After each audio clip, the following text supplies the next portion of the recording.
communication is like this lifelong journey of figuring out how to do it. And I do think that I know that there are, issues that I'm still working through from going through that and trying to hide parts of me, or going through that feeling of, lack of acceptance or belonging.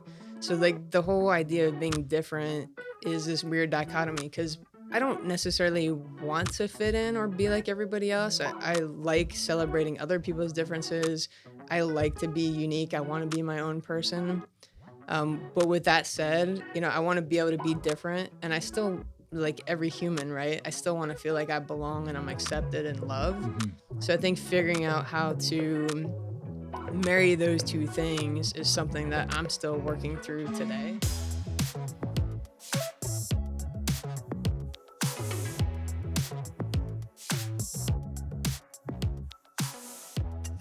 Megan, thank you so much for coming in. It is an honor to have you here with me.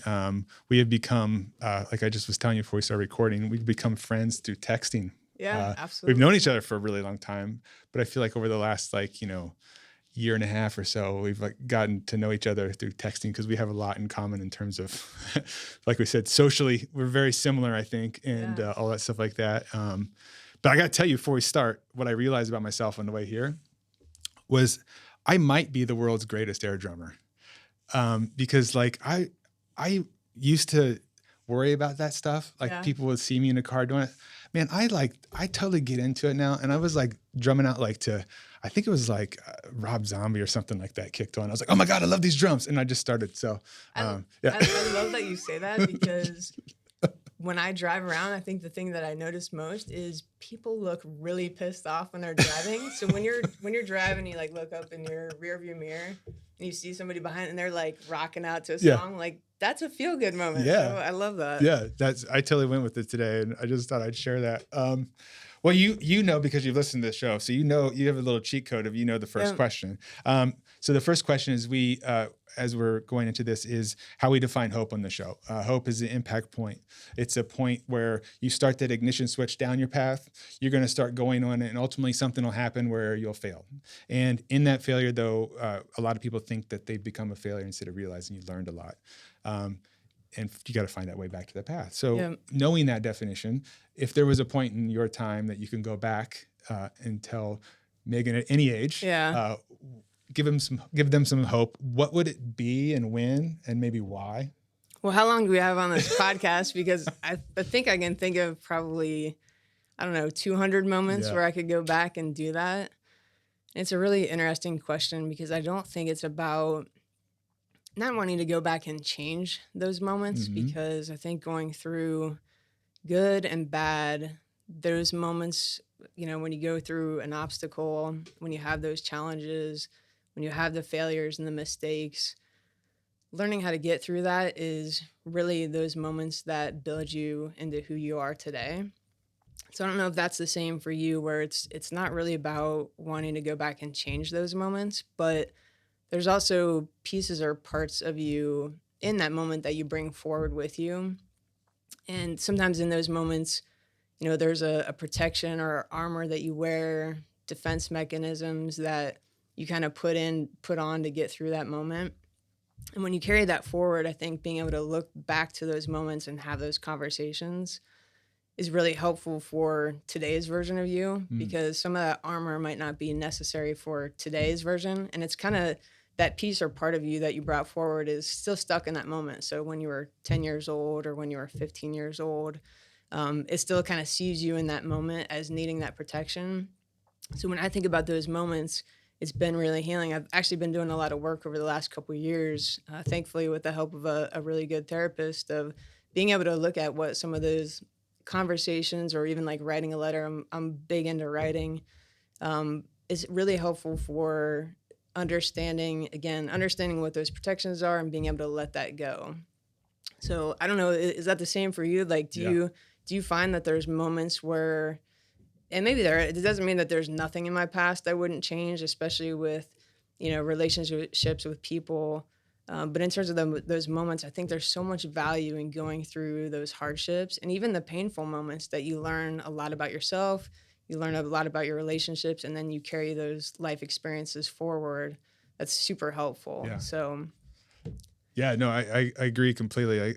It's never, to me, it's never about going back and changing stuff. Right. It's like realizing, in fact, after we're done here, I'm going to record a solo, and it's about that same sort of thing. Yeah. And it's about realizing that, if it wasn't for all this stuff, I don't think I would be where I am. And, which is really shitty to reflect on, right? Because you're like, damn, like that all sucked at that time, but you're like, but that opened up this. And you're almost like, because I think part of us, we want to continue that story. Yeah. But you realize that reason why if I continue that story, I'm just not changing anything about me. Right. So therefore I need to change it. But then you have to accept that, no, that bad thing was actually a good thing, which makes you, it kind of flips it on your head, especially if you're somebody that grew up feeling like different, or any of those things where you just kind of felt insecure about stuff or whatever.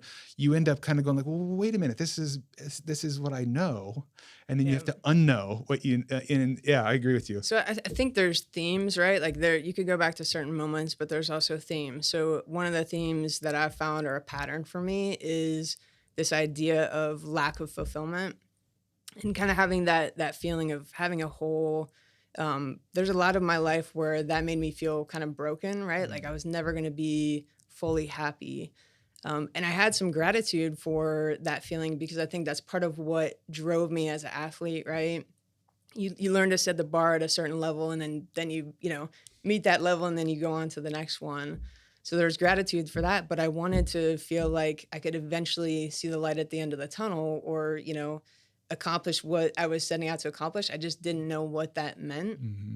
So I think my advice today would be that there's actually a lot of value in learning to enjoy the process. So I think you actually talked about this on one of your podcasts, of you had this metaphor of climbing mountains. Yeah. So, you set out on this journey to get up to the top of this mountain, and you work your butt off to get to the top, and you get to the summit, and you have this like moment of celebration. And then you're like looking out across the mountain range, and you're like, oh man, like that mountain over there, that's a little taller, steeper, more challenging, more pretty, like whatever it is. And you're like, well, I got to go do that mountain next. Mm-hmm. Right. And you've barely gotten done celebrating the mountain that you're on. And then you realize, to go get to the top of that mountain, I've got to go all the way back down this one. Probably rest, recover, save, whatever. And then you're climbing that next mountain, which is going to be more challenging. So at some points in my life, I was like, when's the last mountain going to be? Mm. But then when I take back, and look at it from a different perspective of really enjoying that journey. And I think a lot of it is enjoying the people that are with you on that journey. And then also enjoying the process of learning and growing. So you talked about our texting conversations. A lot of our texting conversations are about, nonfiction books that we like, or people that have written memoirs. So it's a lot about learning that, there's a lot of perspectives to take on. And when I step back and think about, what would total fulfillment look like? Or what if you had all the answers? Or what if you climbed that highest mountain? It actually seems like that would be a little bit boring, because it's like, what else is left, right? Yeah. Like I really enjoy the learning and the growing and understanding people, which is really cool about what you do on this podcast, is just understanding people's life experiences and, how to relate to other people. So yeah, I think my advice would be, really learning to enjoy the process, and find the happiness, along the path. Sometimes that, a lot of times you talk about, right, that path changes. You think you're going up one way, and then you have to divert and go a different way. Maybe it's based on an obstacle or how your own life changes. But I think that would be one of the 200 advice that I would go back and tell myself. I think that's great. I mean, and for everybody listening, you've accomplished pretty awesome stuff in your life. I mean, it is amazing that even people that accomplish awesome things, they eventually have to get back to digging through, because I think in that peak, like you said, I mean, growing up, going to play at OSU, Megan's really tall. All of those things, it is, I could imagine when you were a kid, like, as you start to go through these evolutions, what was the parts where you started to realize I'm really good at this, or I'm different to other kids? Cause I'm guessing you were tall, young. I've always been tall. And okay. I'll tell you what, just a like funny story. If you want to feel different, I don't know why, but if you go to a retirement community, you are like a celebrity if you are tall. I don't know what it is, but every time, like I go down to visit my mom or I go visit my grandma, and people like look at you with this like, and I'm not that, like I'm 6'2", so I'm on the tall side for women. But I mean, I grew up with, girls that were 6'5", right? The girls at OSU, I mean, they're like 6'5", 6'6". So I feel like I'm running the mill, but you walk into a retirement community and people are like, oh my gosh, how tall? It's bizarre. But I think going back to what you talked about, feeling different growing up, I think when you're young, it's almost like you don't inherently understand that you're different until people, just like I was saying at the retirement, right? It's everybody else pointing out that, or I can walk into an airport and I almost always get the question of, do you play basketball or volleyball, right? Yeah. Or how tall are you? Yeah. So same thing when you're growing up, like I think inherently you're not like, you don't just understand, okay, I'm different. People start to point that out. So good example is, really young, first grade, I'm out in the soccer field and we're playing the game and the game's going like really well. And all of a sudden I hear this commotion over on the sidelines and the adults are like yelling out onto the field. I'm like, what? Ignore it and you're playing. And then I start to realize like they're yelling at me or about me because they think I've got short hair that's like bleach blonde, looks like straw, right? So it's sticking up all over the place. I swam all year round, so I have like chlorine bleach blonde hair, short hairstyle.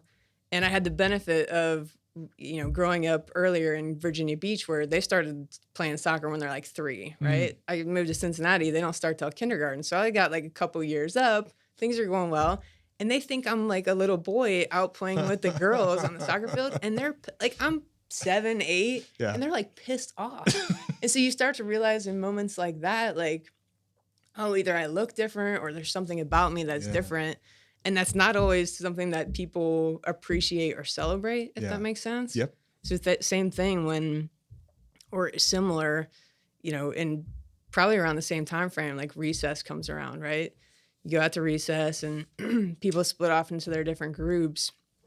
I always loved going to play tackle football, right? That was more fun than like playing on the merry-go-round or what everybody else was doing, and didn't think anything of it, right? Like that's just what I like to do. That's who I want to hang out with.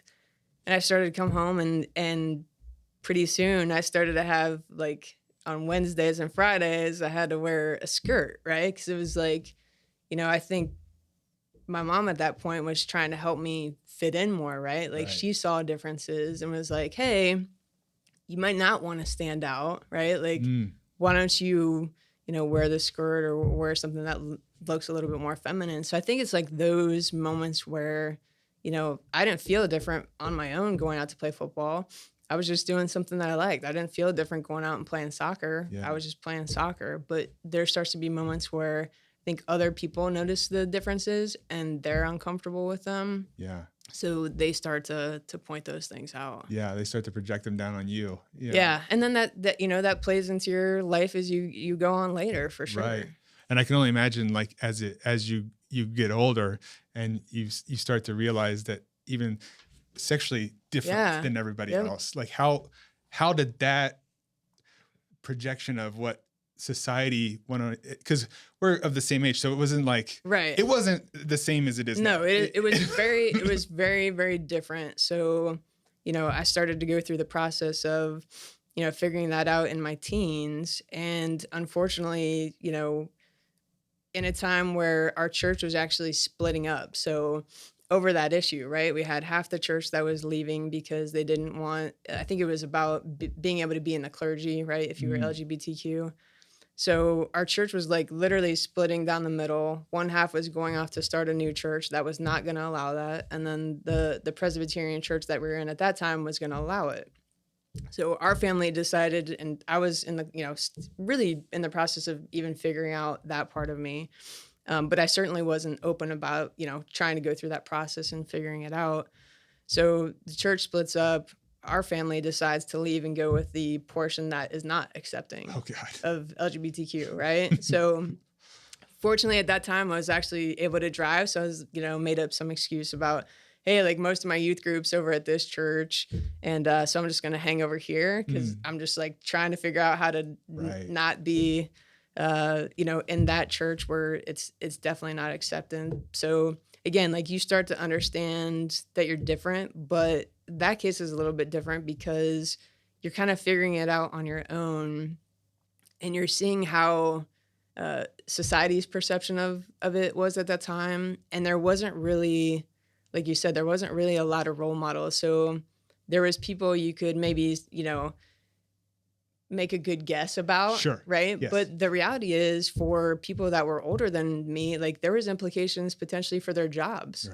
Right. Or their livelihood of what they were doing. So they didn't feel safe to be out. But that meant that there wasn't role models or people to look to for advice or what that even looks like. Mm-hmm. So I still remember I was like an aide in the library and, magazines would come in.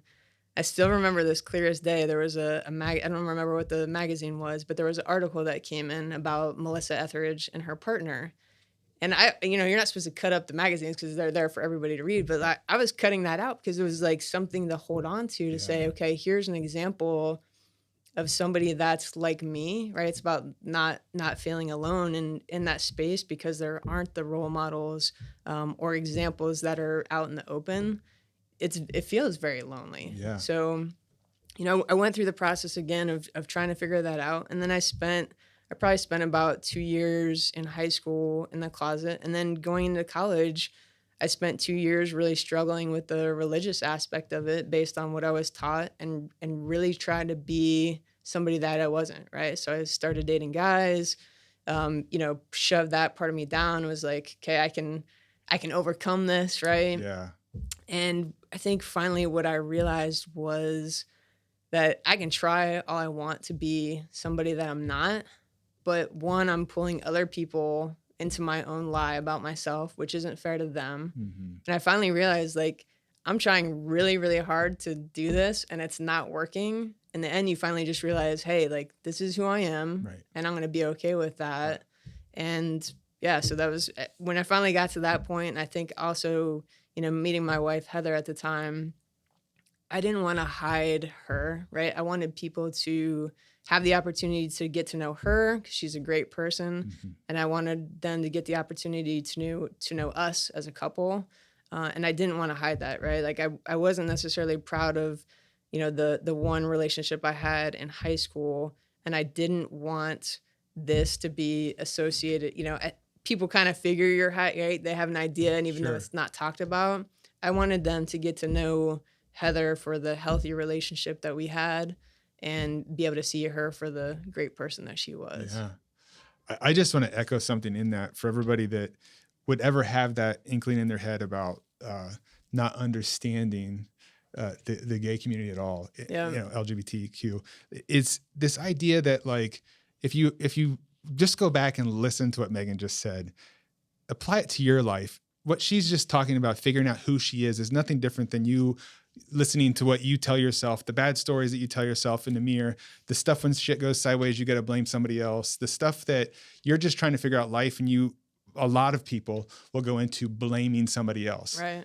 The part of this, which is amazing. And, I love to point out, especially when I speak to people that get this, is that by going in and actually dealing with your issue, you are able to show the world who you are. Right. Then you got to do the work on now accepting that, and really that's where the work begins. It's like you've learned how to like not give a shit what everybody else thinks. Yeah. And now I got to figure out like what I think. Now it's not easy. I think I'd make an argument. Kids nowadays, it's a little easier.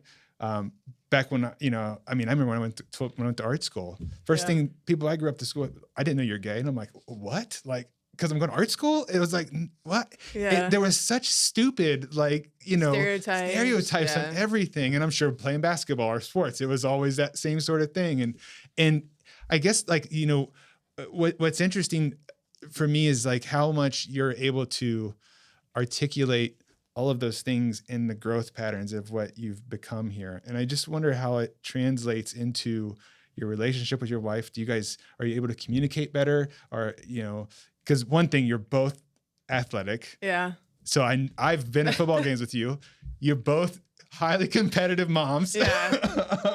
So what's funny is like at athletic games, we actually don't usually sit like right next to each other. I think actually a lot of people are this way. You're usually sitting behind. Yeah, I'm usually behind. She's in front of me. Her dad's, at least at the football games, her dad's to the right. And sometimes it's just logistics, so we have spaces for other people. But usually, even at a basketball game, right, where you can sit wherever, we're usually like a little bit apart. I don't know why that is, but I think that's actually normal for couples. So in terms of communication, I think communication is like this lifelong journey of figuring out how to do it. And I do think that I know that there are, issues that I'm still working through from going through that and trying to hide parts of me, or going through that feeling of, lack of acceptance or belonging.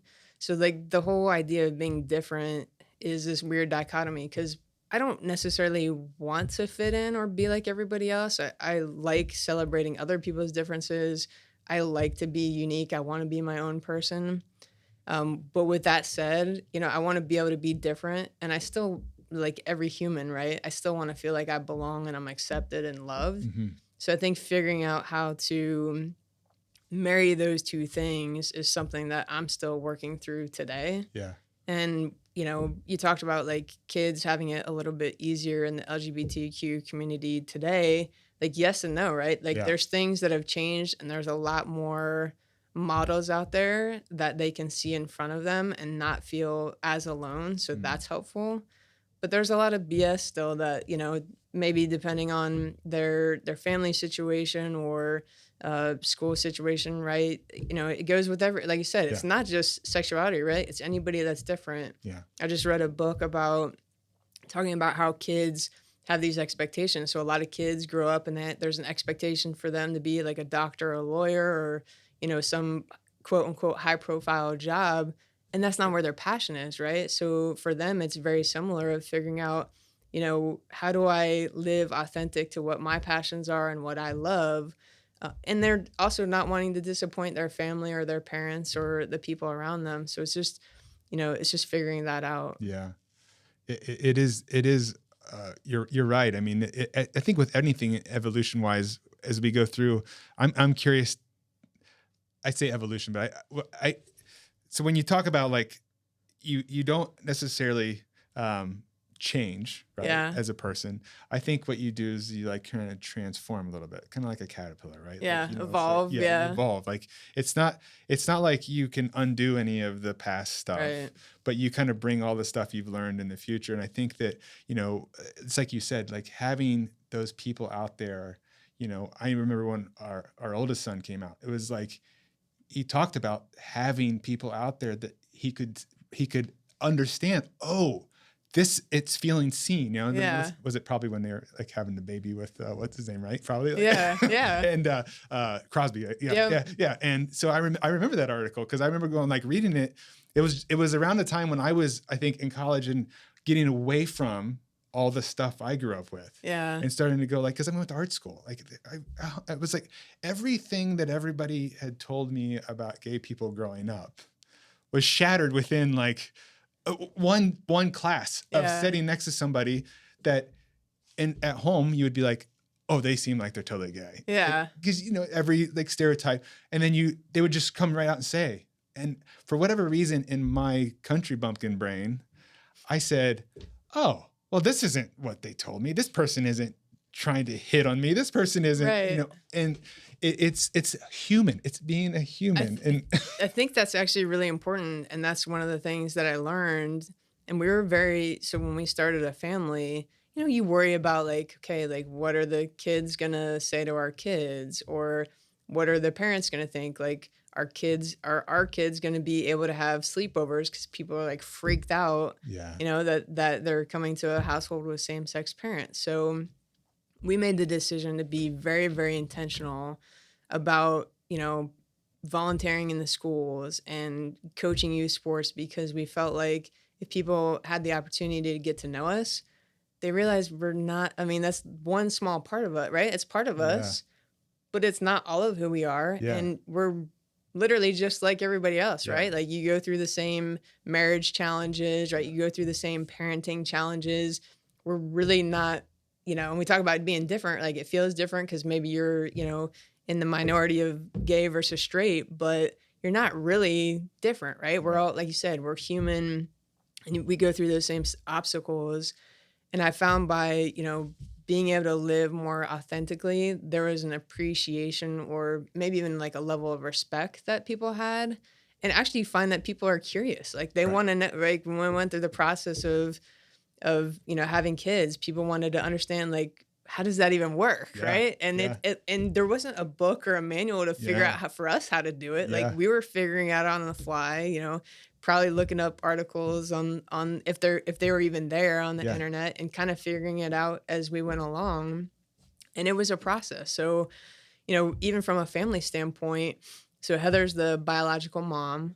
The plan was actually Heather was going to have our first one. And then 2 years later, I was going to try to have the second one. So went through the process.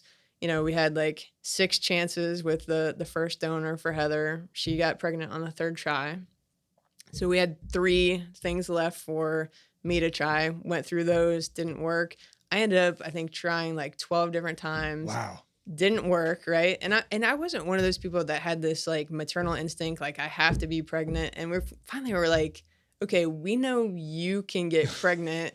We're spending a lot of time and money for me trying. And it's, the process, like I want to be a parent, but the process of going through and being pregnant, I'm like, I'm cool, like not having to do that, right? So we're like, let's just go back to Heather. And sure enough, like first time, she tried again, she got pregnant. And what's interesting too is, like I said, we went through those 6 vials or whatever. So Ethan and Brady are, it's nice that it worked out because they're biologically tied together through Heather, but they have different donors. Yeah. So, oh, really?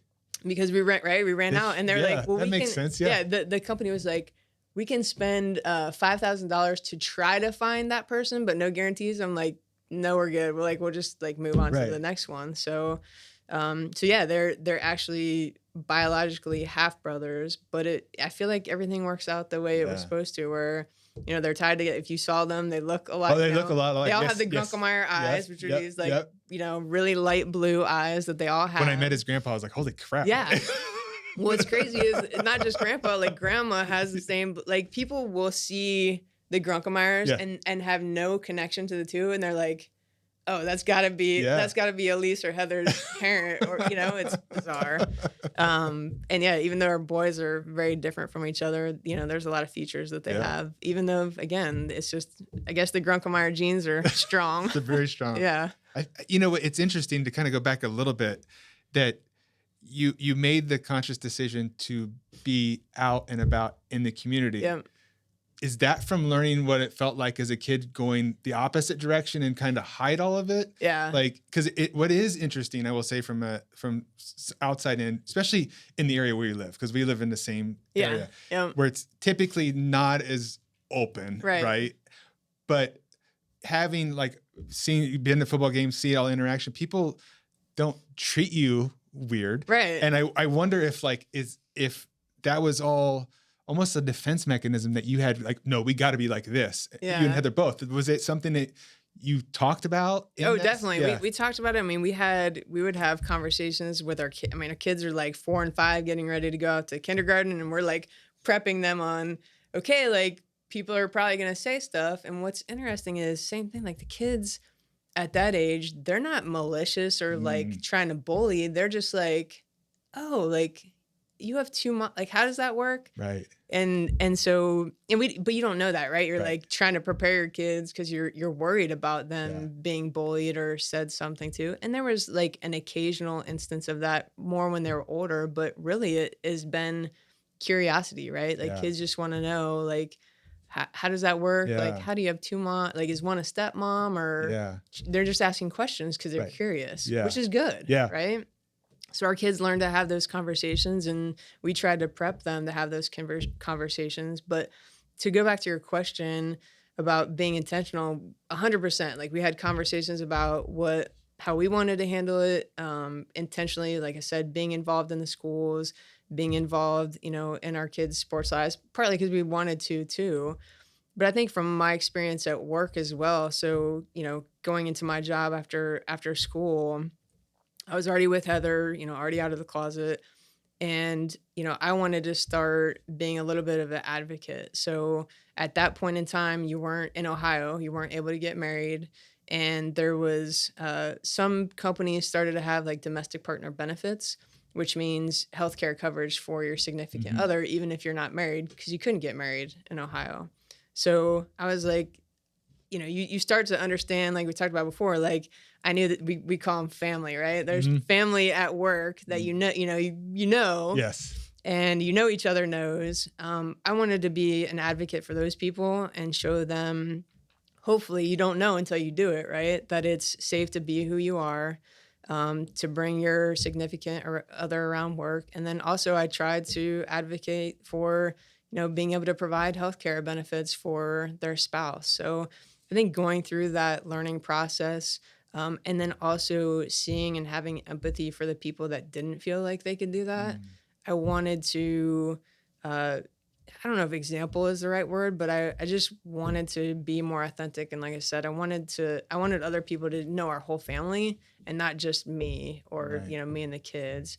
And I think I found that there's like this level of appreciation or even learning, right? Like people, I think, opened up their hearts a little bit, just like you said, right? Like you had one perception before, and because, you weren't necessarily exposed to it before, you didn't have a way to have a new perception until you started talking with people. And I found that, people would tell me like, you kind of changed how I think about this because I've had the opportunity to get to know you. And that made a big impact on me too. Yeah, I listened to a podcast this weekend, and I can't remember what it was, but the person interviewing said something. It was like, that's exactly right. He was explaining that there's this phobia of people asking people in LGBTQ, right?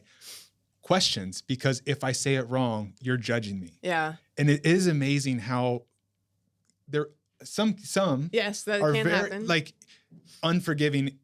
It's like wanting to be accepted by everybody, but also unforgiving if somebody says something wrong. Right. I remember when I was guest teaching at school, and there was one kid reached out and said, "My name is this on the sheet, but I go by this now." And I'm like, "Okay, cool." So never entered my mind that this person was this. And then I get in class, I'm doing roll call first thing. I knew right away.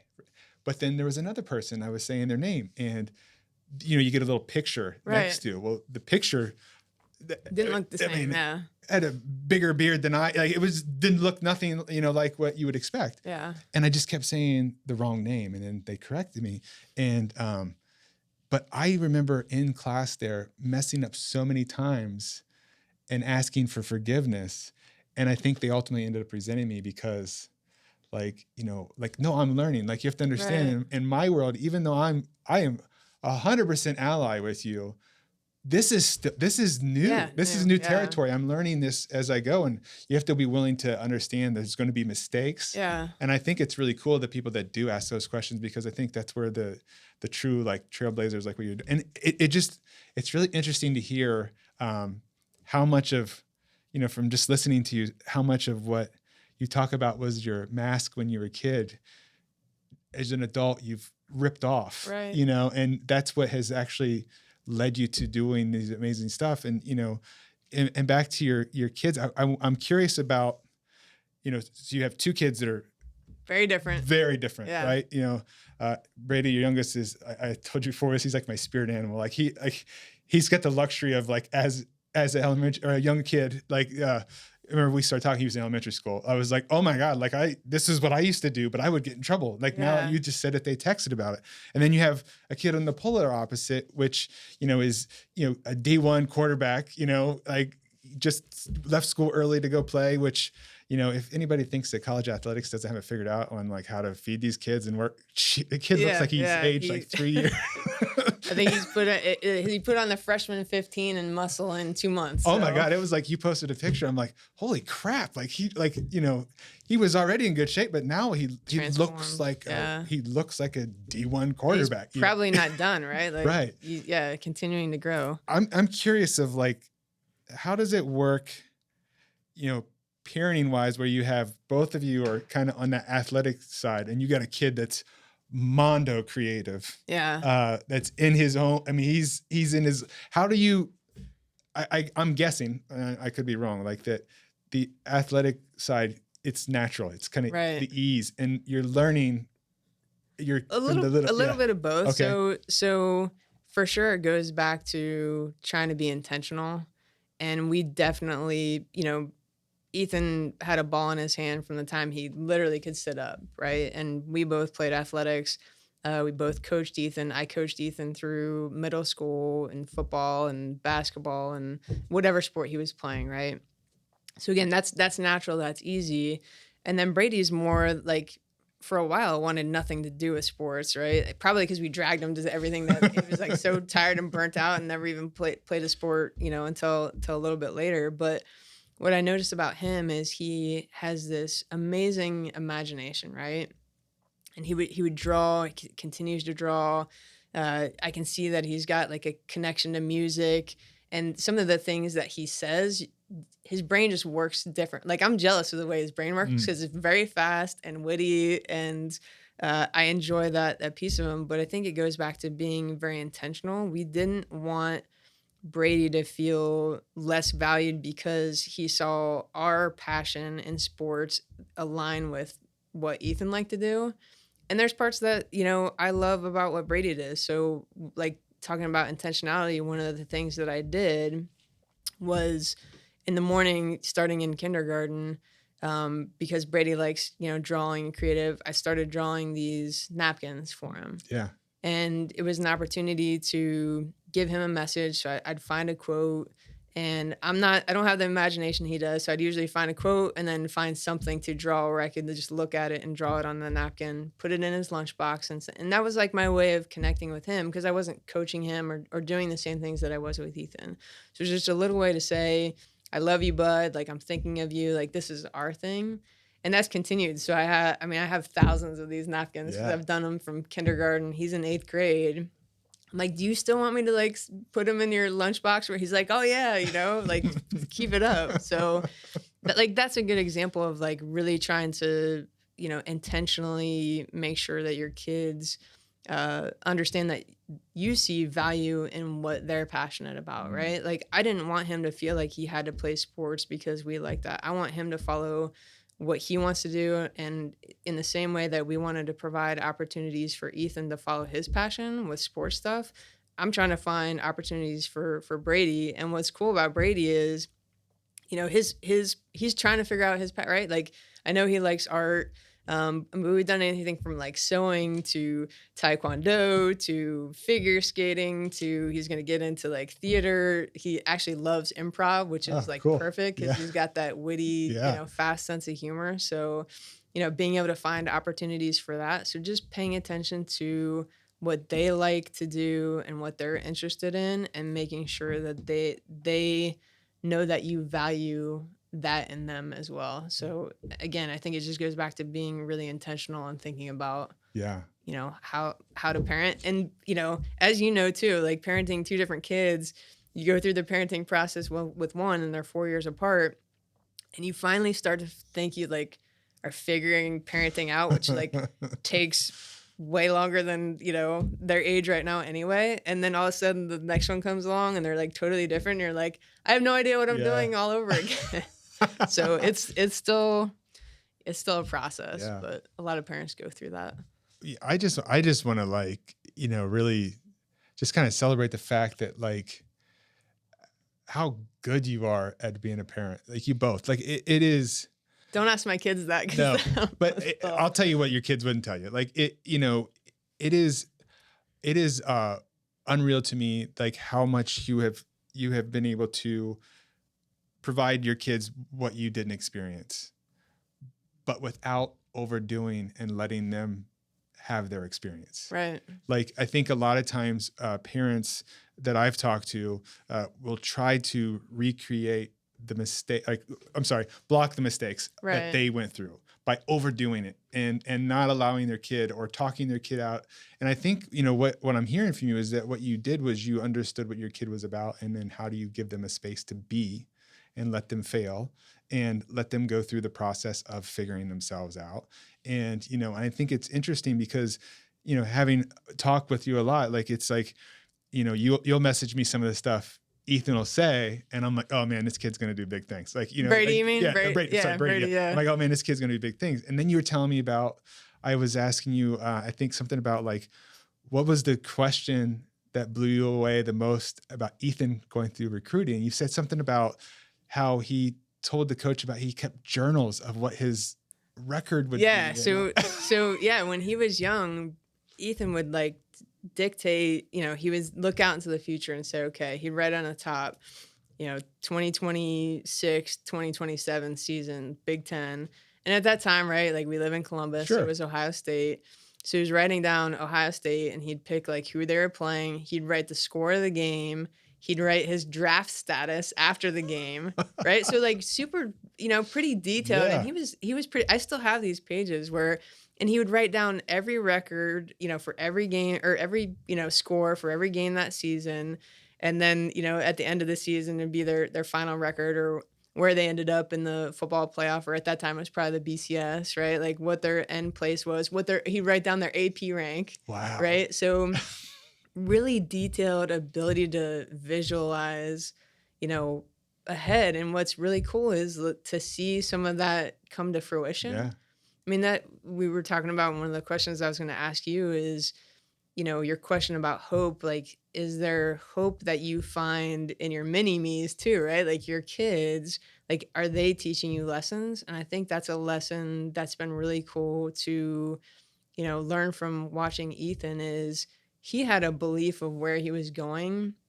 And it wasn't that we believed in his ability and his desire to do that, but there's a lot of other factors that go into playing college athletics, right? There's timing.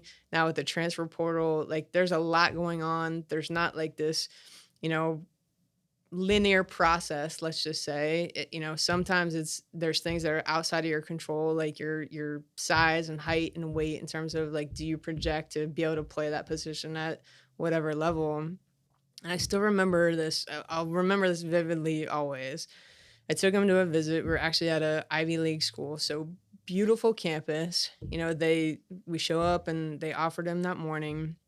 Spent the entire day walking around, like gorgeous day, right? So, I'm walking around wide-eyed, like this place is like really amazing. Like it's awesome that he could have an opportunity to go to school here. And we get to we're with the coaches probably for 5 or 6 hours that day. And we're getting ready to go we're at the end of the day on the practice fields, and the coach is about to go one way and we're about to go back to the parking garage. And I looked at Ethan, the coach walks away, and I'm like, but I'm just excited to hear like what he thinks. Cause I think like this has been an amazing day, like, but I want to hear what he has to say. And he just looked me dead in the eye and he was like, Mom, I just see myself playing Power 5 football. Like, this is great, but this is not where I'm supposed to be. Yeah. So this isn't the fit. Right. And so to hear him say that and then continue to work at it and then have the opportunity he has today, like, I think there's a lot that's a testament to his vision from when he was like back to being a little kid of what he wanted. And then his ability to believe in himself, even though at times it was like, it didn't look very promising that was going to happen. Right. And then a year ago, things changed, right? His body changed. He grew a little taller, right? A little bigger, and had the opportunity to, showcase throwing the ball, I guess, and ended up with an awesome opportunity. But I think there's a lot we can learn from our kids from moments like that too. At a Big Ten school too. Yeah. So it really, like what he put out. Yeah. It wasn't Ohio State, but I mean, it's gonna be just as big when they play. It goes back to just like finding the right fit, right? Like I truly believe every time I step onto campus and see him and see, from even before when he was there, like we'd go to the camp after he committed, you would just see the smile on his face, right? Like it felt like home. And to be able to see your kid, have that smile and feel comfortable, that means so much as a parent. Yeah. And when we went to visit him the first time, it was like, it's one of those things where like you're a little sad, but you also realize it's a good thing. So went on a Friday night, took him out to dinner. Saturday, they're pretty much busy all day. Got a chance to take him out again. And then we were going to leave. And, pretty much, I think we went to the women's basketball game. And by the end of Saturday, he was like, all right, like you guys are good. Like you can go home. So it was like kind of sad, but you're like, okay, like this is where he's. This is what you raised him for. Yeah. He's spreading his wings and enjoying his time, working his butt off, right? He's tired and has a lot going on, but he loves being there. The culture is great. Yeah. I think, again, and I know I've texted you this, so I'll tell you here so it's recorded forever. The thing is that I hope that you and Heather like really step back and take a little bit of this credit. Like, I think what you've created is an environment for both your kids to understand themselves. Like that's the one thing that I think that most people that go through experiences where we feel different. I felt completely different. I was straight in line with Brady growing up, like just felt different and was super creative, and people didn't relate to me. And, I got pushed in the hallway. Right. And that caused the same sort of thing. I'd wear a mask and try, I'd be all these different things that everybody I thought wanted, and I'd people please and all stuff like that. And, similar, I think that with our boys, we've done the same sort of stuff. Was we, as I'm working through my garbage, trying to give them the ability to be themselves and letting them fail and stuff. So I hope that you guys like really are stepping back and sometimes going like, I know there's a lot to say. It was his vision, his whatever, right. But you gave him that opportunity to have that vision and to encourage that stuff. And it is through our scars that I think we do find like how to make the world a better place. And, and I really want, just like pass that praise to you that like, you have done an amazing job. And digging through all this crap that you've had to dig through. I know it's not been hard. It's not been easy, but out of that, the person that's here, I'm sure if you could have little Megan sitting across the table from you, which I know you write to all the time. Yeah. Her mind would be blown of where you're at. And I think a lot of times people don't take the time to recognize that within themselves. And so, I just hope that, you hear this, and if Heather listens to this episode, she hears it about like how much it's so awesome to hear. Because I talk to a lot of kids that their parents aren't this for them. And I'm trying to explain to them, but I can't because I'm not their parent, right? So I'm trying to say like, you're basically saying, hey, when you go to college, you get to kind of figure out your own stuff. But that doesn't matter because the kid's in the moment. So the fact that you're able to do that, like you really, it's amazing. And I know it couldn't have been easy being two moms, and the challenges you went through, but like, God dang, you guys have done such an awesome job. I appreciate that. And, for everybody listening too, we definitely didn't do a perfect job. No parent does, but, we're, learning like everybody else. And I think what I'm learning lately is when you don't do it perfectly, there's opportunity for repair. And that's, some of what we're learning right now is figuring that aspect too. So I appreciate that. And it means a lot. And for sure, we've tried really hard to do a good job with, being parents, but just like everybody else, we're learning as we go along and figuring it out and making our mistakes along the way too, which again helps us grow. And if we can own up to those mistakes, our kids can see us own up to those. And, I'm sure they'll parent a little bit differently if they have kids to figure out what they liked and didn't like from our parenting as well. So that's amazing.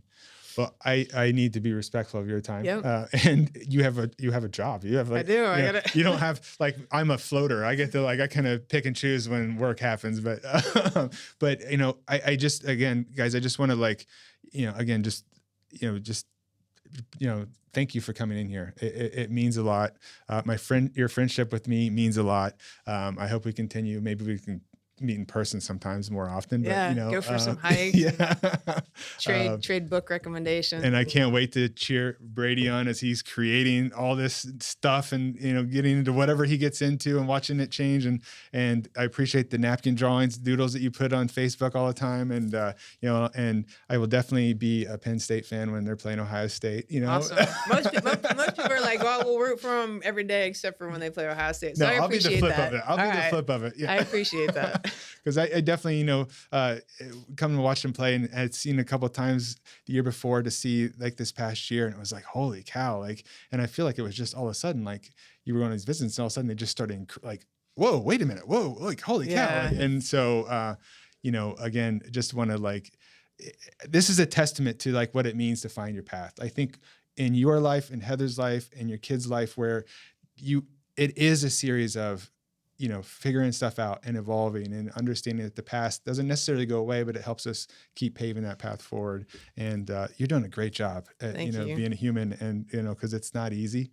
You know, above all, guys, if you could do Megan and I a huge favor, I know, you know, at least 2 people that needs to hear this, that knows 2 people. That's all I'm asking you to do, is at least forward this to 2 people that also know 2 people. That way we can start this little wave of growth as we start spreading hope, to get people to see that they have actual value in their life, that is stuff that maybe they don't even see themselves, but there's people out there that have gone through stuff that can be guideposts to help you through on your journey to get to the next stage. So, but yeah. And, so thanks for having me on. I really appreciate it. You did it's a great different job. being on this side of the microphone. You did a great job. So thank you so much, Megan, and I will talk to you soon. Sounds good.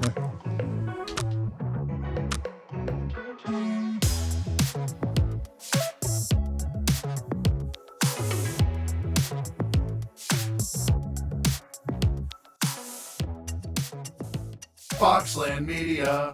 Think big.